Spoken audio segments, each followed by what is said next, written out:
Hello and welcome. My name is Lilia Fallgatter and I am the founder of Inspirit Books. I want to welcome you to my channel where I try and hope to provide material and information that is inspirational, motivational, or somehow supportive and helps uplift anyone watching. And today I'm excited to introduce a new series titled Better Life.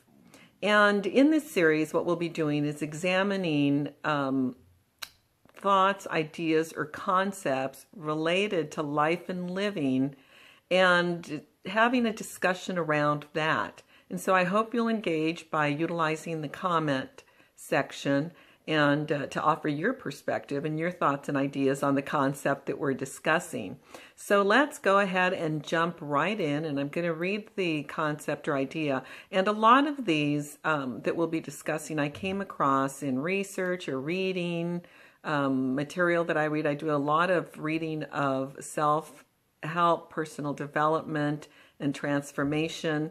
And so anyway, let's go ahead and jump right in. The first thought is this: live free of worry and fear, and you'll find the peace you seek. So let's talk about that for a little bit. Is there anyone out there that lives free of worry and fear consistently? And of course, we know that that's not the case. That for the most part, there's almost daily something or many things that we may fear or that we may worry about. And so I want to start with the topic of worry, because worry arises, I believe, from fear of the unknown. The reason that we're worried about something is because we don't know the outcome, what could possibly happen.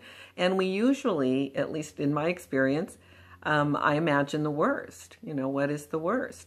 And so the question is, worry is a negative emotion, and it's not productive. It's not helpful.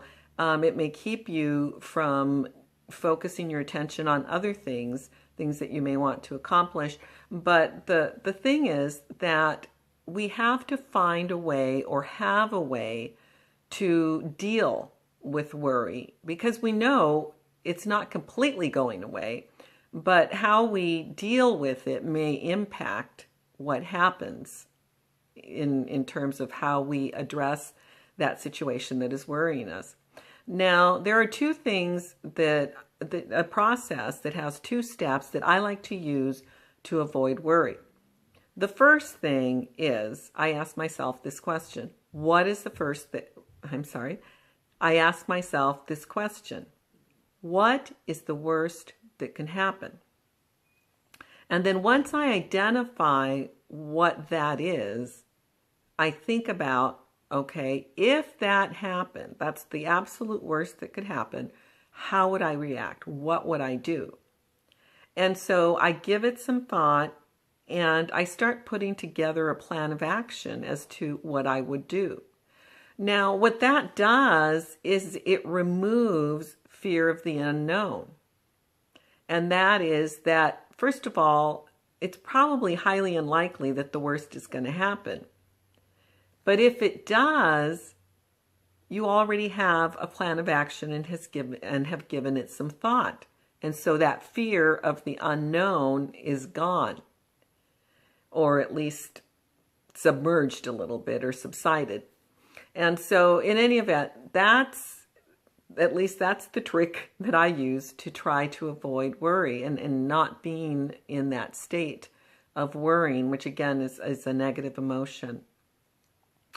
The other aspect of that, and worry is actually tied to that, it's tied with fear. And from the time that we are children, we are told to be careful of certain things, be aware of certain things, and so we develop a fear. And rightly so in some cases, like stranger danger. But you have to wonder what happens over time in terms of how we respond to the fearfulness that has been instilled. Now, as adults, we're more likely to fear failure.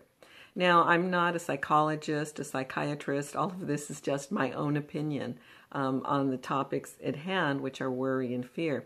But one of the things that comes to mind is that when my son was a toddler, I remember one day he climbed up on the chair and then on the table, and just so that he could swat the chandelier around, there it was, going back and forth as I looked over, and I ran over and plucked him off the table, fearing that he would break an arm or a leg. And so, over the course, just like any parents, I did my best to try to protect my children by warning them of certain dangers. But it does make you wonder what it does to a person, because it makes you wonder if they'll if they'll be able to fulfill their potential later, or maybe be blocked because they were fearful of something, fear of failure, etc. But anyway, that's just interesting, to think about how it is that fear and certain ways of thinking are instilled in us as children, and we instill that similarly, we instill those thoughts into our children. But basically, again, fear, and again, I'm not an expert. I think fear is something that we can't completely live without, but there are things that we can do to minimize it. And again, as previously mentioned in reference to worry, that worry is based on fear, and it's usually based on fear of the unknown, as is most fear. Fear is based on fear of the unknown. That's why I think, and this is sort of off to the side there, a tangent, that a lot of companies, and having worked with different organizations and seen that, for example, when a company wants to make major changes, a lot of the employees and staff feel uncomfortable with that because it creates a fear of the unknown. And so anyway, so I'd like to hear your thoughts and your comments regarding the subjects of worry and fear. So please feel free to share, and we'll go on to another topic during the next session, and I hope that you enjoyed this one. Thanks.